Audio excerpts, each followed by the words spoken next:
The Atlanta Falcons beat Dallas 39-28 Sunday in the Cowboys' first game without Tony Romo and Des Bryant. The Cowboys, now 2-1, had a 6-game regular season win streak snapped.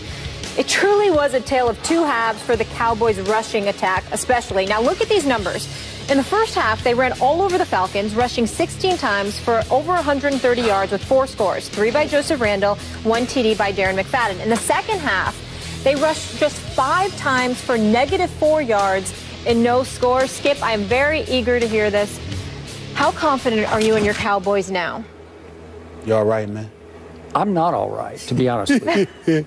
I must admit, I'm still pretty shook up from what I saw in the second half. Yeah. And just give me a moment here to try to work through it on the air, on live TV. I'm going to try to work through my emotions. I want you to know. All right, because they're rubble right now. You can take up my time. All right. Take your Thank time. you. Please. To answer Molly's question, my confidence is shaken but not broken, because I still believe my Cowboys can win the NFC East, because I don't trust any of those 3 other teams enough to say, uh-oh, we're in big trouble. And I must tell you, I didn't like what I saw in the first half. I flat out loved it, which is why I went from all-time elation to deflation. Would it have really helped to bank a win to get to 3-0? You better believe it would have helped, Stephen A., because you know what's coming. Nothing good is coming except no Romo and no Dez. So I'm here to tell you that, you all right, Molly? Okay. All right. Yep. Okay. I'm here to tell you, so just give me a second, okay? That in all my years of covering my Dallas Cowboys, or even watching them back to the time I was 10 years old, in all my years of covering the National Football League back to the 70s, I do not remember a single game I've watched in which a home team completely dominated the first half and then got even more dominated on their home turf in the second half. I've never seen anything quite like that. So when I look at Brandon Whedon's offense scored 28 in the first half, and Joseph Randle and Darren McFadden absolutely ran wild on the Atlanta Falcons. Are you kidding me? I'm taking that to the, no, I'm not taking it to the bank. At halftime, I cannot tell you how confident I was they could even win a shootout with Matt Ryan and Julio Jones. I'm thinking, hey, we could score 40 here. Maybe it'll take 45, but we're capable of doing it with this offensive line, which no-showed in the second half and got its golden tails kicked all the way back into the locker room by the Atlanta defense. -4 yards rushing in the second half. Again, you can't have it both ways, because they did pretty much abandon the run, but after a while they didn't have any choice. So you can't condemn Brandon Whedon for not throwing the ball downfield, because all any of us really wanted was for them to run the football in the second half and eat the clock.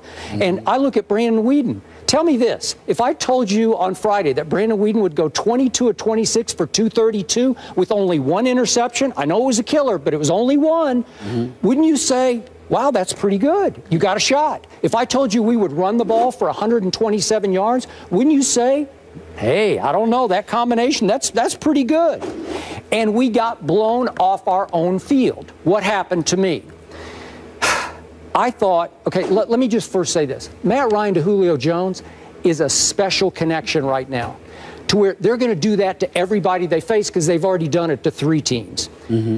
Remember Matt Stafford to Megatron the last 5 or 6 years? Nobody had any more confidence than Matt Stafford had in Megatron. He no longer has that confidence because Calvin's no longer Megatron, right? So we saw last night on Sunday Night Football, Matt Stafford's starting to look pretty ordinary to me, right?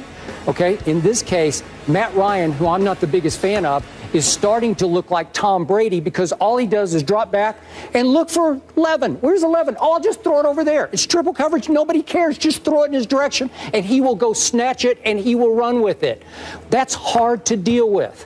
And then, listen, you're going to scoff at this, but my sack leader from last year, Jeremy Mincey, wound up getting a concussion in the warm-ups at Philadelphia, or so he said. He played the Philly game. He practiced this week. Then at game time, they decide, we better hold you out. That's my sack leader from last year. Now, the Cowboys are down to their 4th right defensive end. Well, they got Matt Ryan one time. No defensive lineman got to him. Sean Lee got to him once. And speaking of Sean Lee, for a crucial stretch of the second half, Sean Lee got his lip busted and had to go get stitches, and he was gone for several crucial series in the second half. He's all I got left on defense, okay? And I told you Ron Leary, my starting left guard, would play because they said all week he's going to play. He did not play yesterday. So now we're down to Lyle Collins, he's pretty good, but he's a rookie. So all of a sudden, it just cratered, just like it did last year at home against San Francisco and Washington on Monday Night Football. Remember that debacle? And then the Eagles on Thanksgiving night at Jerry World. Remember that debacle? This team can be terrible at home, but I thought off the first half that I liked what I saw.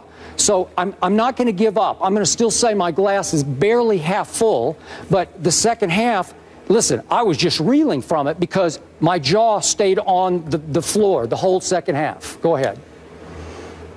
I want you to have more time. Because I need an answer to a particular question that I have not got from you, to be quite honest with you. And that beautiful soliloquy that you just put out there. Sean Lee's gone. Leary's gone. Mincy, he can't play the game. Yep.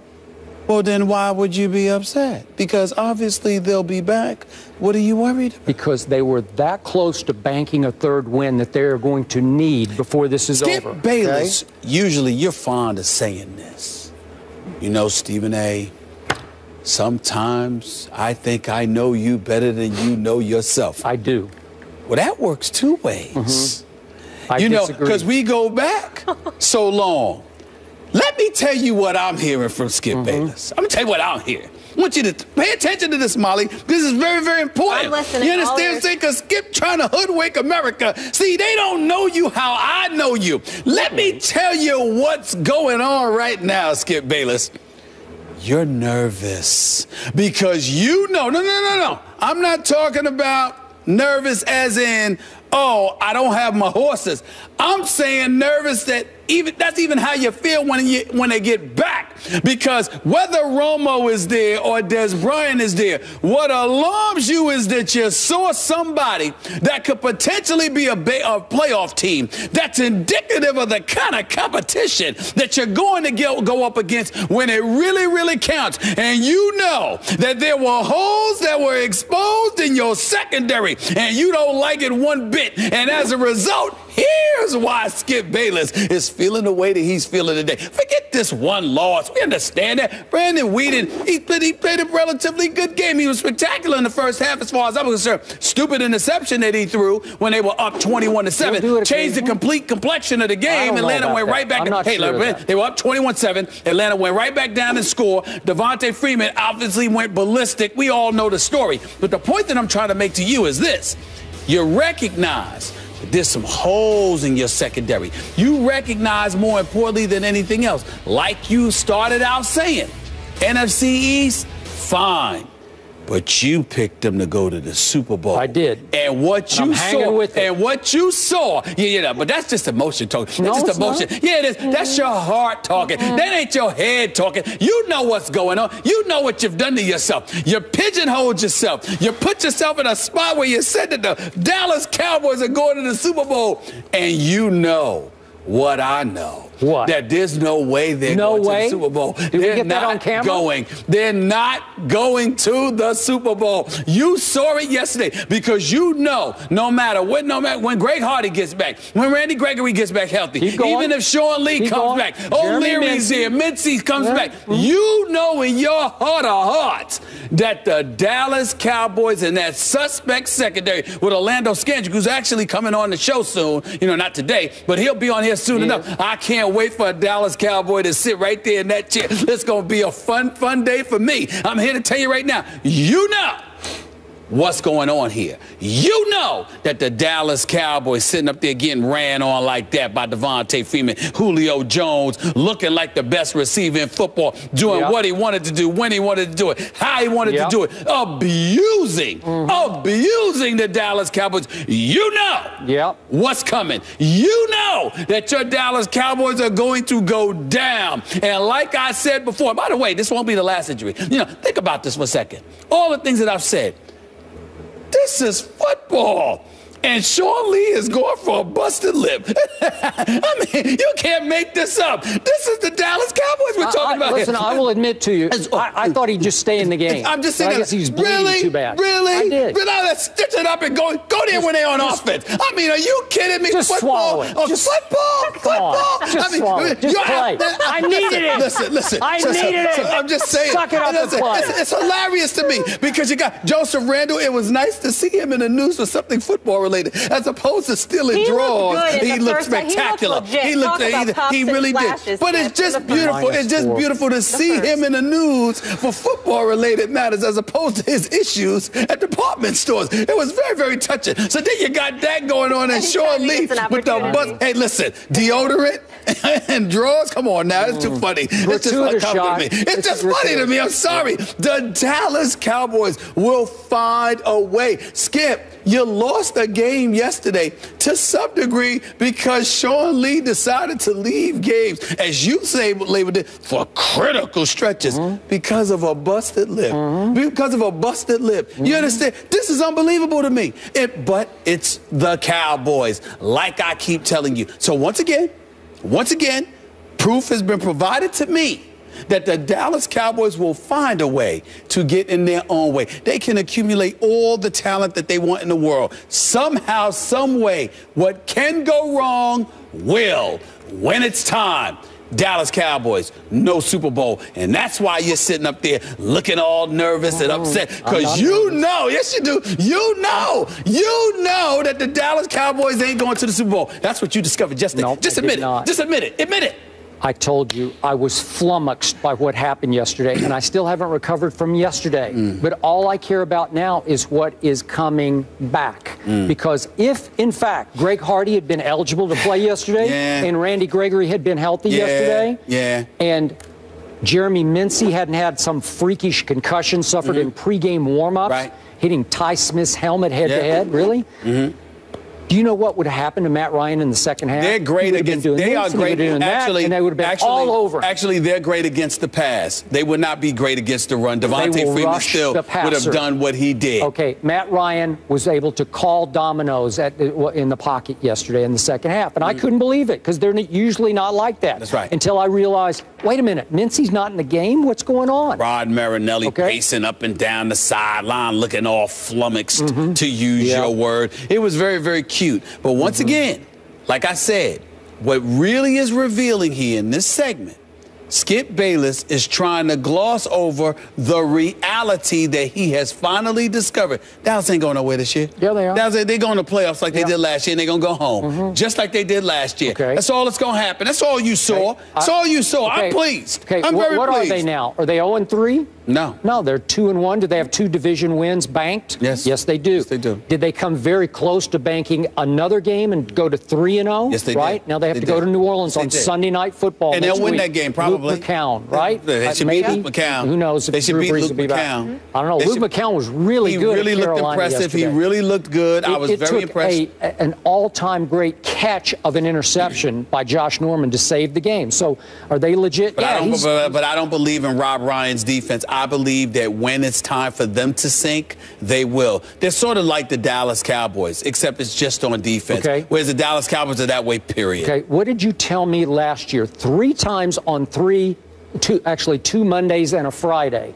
You came in here and said Cowboys ain't going nowhere after they stunk up and laid an egg in their home opener against the 49ers. You said, would you get them out of my sight? I'm sick of talking about them. Then what happened after the Monday night game, so it was actually a Tuesday show, right, against the Washington Redskins, when they blitzed Romo silly and knocked him out of the game, remember that? And the offensive line looked like a sieve, remember that? And you said, Cowboys ain't going nowhere. And then Thursday, the Thanksgiving game at home, against Mark Sanchez, he ran and threw wild on them that day. Remember that? And on Friday, you sat right. We were actually both in New York City, but you said they ain't going nowhere. And where did they go? They almost got to the Super Bowl. That's where they almost went. I'm sorry. My definition of almost is when you're in the conference championship game. My definition of almost it was a catch. My definition of almost is not applicable. Was it a catch? Well, no, Yes, you said it was a catch. Thank you. My They would've definition won of that game. almost is applicable to the NFC championship game. It doesn't qualify for the divisional playoff game. That's number one. And number two, and more importantly, as I don't mind regurgitating, I will do this until the cows come home. You keep like you engage in selective amnesia at this point. No, I just you point keep out the talking about the facts. catch. Yep. How much time was left? It was just about done. No, how much time? I don't know. It was a couple of minutes. Yeah, but he was a couple of hurt. minutes. Tell me. He was hurt. I believe it. Yeah, and he was still doing that. That's right. He remembers everything, but you don't remember that. It's just funny. It's just funny. You forget that, but that's okay. My point to you is this. Monday show I am of the 6 years belief. ago. I never once said that I did not think it was a catch. What I said was, I didn't care. It didn't matter because that would have given Aaron Rodgers the ball with enough time to do damage, and he would have. That is what I said. On one leg, by the way. By the way, I'm glad you reminded me of that. He was beat hurt. the Cowboys on one leg. He was hurt. On one Yeah, because leg. the refs took the game away. On one leg. It was the crime of the century. Walking like my boy Cardell, Yep. sitting up in there throwing touchdown passes. Yep. That's what happened. They had already won at Seattle in the regular season. They would have gone right back, right. and they would have won again and been in the Super Bowl. And this year, they will right the wrongs as they start getting healthy and start getting their reinforcements in. Watch what starts to happen. I'm just telling you, keep in mind, the regular season and all the stuff, I've already conceded that the Dallas Cowboys are going to the playoffs. I said that before, even when we made our preseason predictions.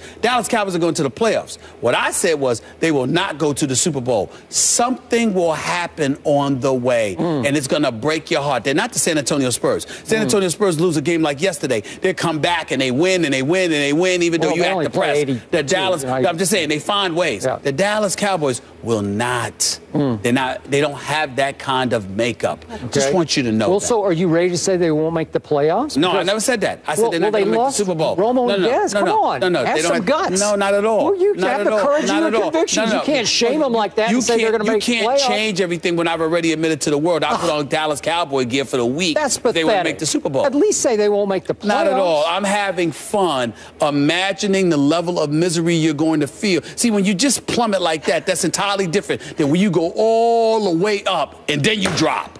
I want them to do that. Like a roller coaster? It's coming. Okay, it's coming. Are you nervous they're not going to even make the playoffs? Not at all. Not at all? Not at all. Well, all that was for naught then. Well, you know, look at that. You know what? That makes me feel even better. Listen, in the NFC North, there's only Green Bay as far as I'm concerned, regardless of how Minnesota looked yesterday. In the NFC South, okay, you've got Atlanta and you've got Carolina, so you got to pay attention to both of those teams. I'll give you that. But then in the NFC West is Seattle, Arizona. So it's a very, very good chance that no matter what, whether this is a division winner or a wild card, the Dallas Cowboys are going to make the playoffs. Last point. I understand. I have told you my Cowboys, for reasons unbeknownst to me, are often pathetic at home.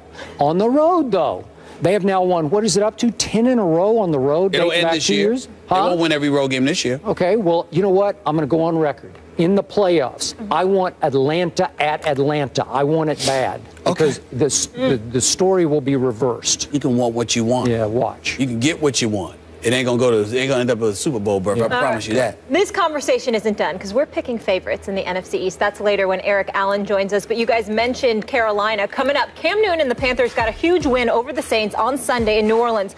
But the